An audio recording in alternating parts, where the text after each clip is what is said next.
I'm grateful to my colleagues in the Communities Committee for tabling this motion and thus allowing us to give voice to what is a significant problem for our constituents right across Northern Ireland.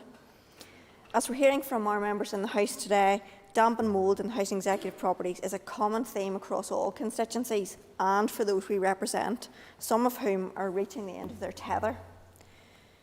People's homes are, in theory, a sanctuary, a place of respite, solace and recovery from everything else outside. And yet for some, the condition of their homes means it's the very last place that they want to be, to go or to spend time. Couple this with the fact that COVID induced breathing problems and that COVID messaging, which for many months was stay at home, work from home and don't visit other people's homes. And you have circumstances where damp and mould are not just having a physical health impact, but also an impact on emotional and mental well-being of tenants. Of course, there are many reasons for such damp conditions leading to mould, including old and problematic windows, some that will not shut once opened, and hence tenants are eager not to lose heat.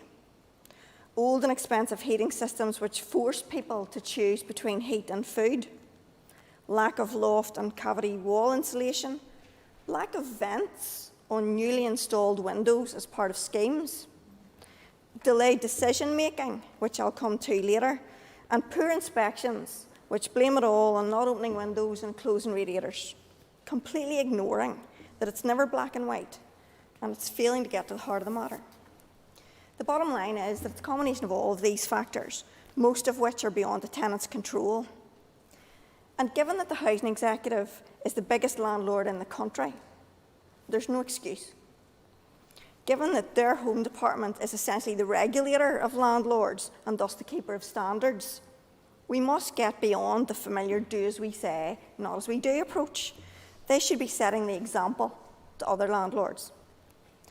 According to the Department for Communities, what's deemed as the current statutory minimum fitness standards for housing are free from dampness prejudicial to the health of the tenant, adequate provision for heating and adequate provision for ventilation. I believe these are not being met in some areas of my constituency. And with regard to the first point, that is dampness prejudicial to the health of the tenant, I'm not clear how it's measured, monitored, or what actions follow. I appreciate that the Minister has already agreed that the housing system as it currently stands is failing and thus must be reformed. And she has outlined her commitment to revitalise.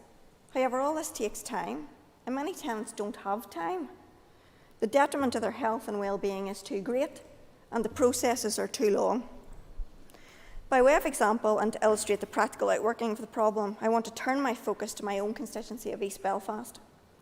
The bulk of my casework is housing, and daily my office is contacted by constituents seeking housing support where individuals, families and those with disabilities continue to struggle with their current housing situation. We hear day in and day out how individuals are expected to live, with many having to decide whether to heat or to eat, and that's not any kind of choice. The Minister will be familiar with Kings Road flats in Tullycarnet, given the number of times I've raised them with her in the past and continue to raise them with the Executive. She'll have seen from the correspondence that I've sent and the images enclosed how housing executive tenants are expected to live in horrendous conditions and in, I quote, the flats from hell. There are numerous problems with the buildings, including enormous amounts of damp and mould that covers their flats, furniture and belongings. No property should be left to reach this point. In one home, every piece of furniture the tenant has mould growing on it. The front door and the inside is pure black from top to bottom. The ceilings are covered, the curtains and cushions have visible mould, and even the pillows are damp to the touch. He still washes wooden bed frame every other day to get rid of the green algae. As is so often the case, PLIC doesn't cover him because the Executive doesn't accept responsibility. Tullycarnet's in this state because of perpetual delays in decision making and all being weighed against nuclear expenditure. But in the meantime, what if the tenants who have to live there because the waiting lists are so high it'll be years before they get out?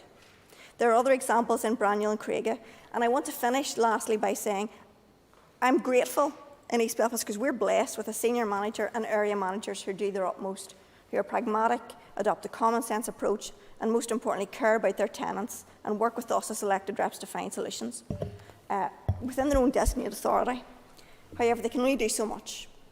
And so this is why we're calling for ministerial intervention. And for the sake of our constituents, I trust you will intervene. And so I call on colleagues to support the motion.